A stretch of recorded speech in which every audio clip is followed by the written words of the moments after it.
Keisha. And wala muna tayo kasama ngayon. Welcome to my new vlog. Although hindi nyo alam na nag-edit ako. Kapkat lang. Okay, ang gagawin nga pala natin ngayon is itutur ko kayo dito sa kwarto namin at saka sa iba't iba. Walang twist to ha. Baka ano naman kayo. Mag-request naman kayo. In my TikTok. Ang pangalan is here guys. It's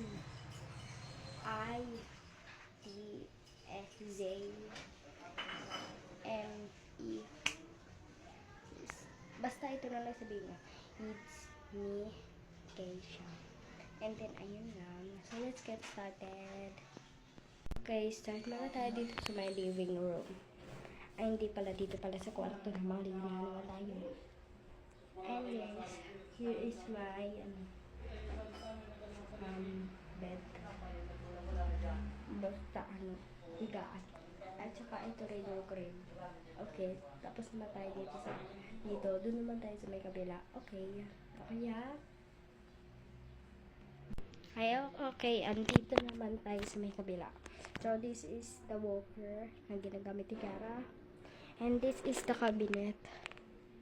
Ayan yung cabinet namin, guys. And then, ito yung mga namin. Ayan.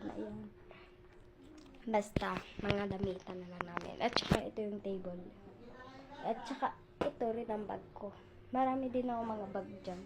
Ayun pa, guys. Oh, marami yan. Tsaka ito, wala. Ayan yun lang. Tsaka ito, ngayon ko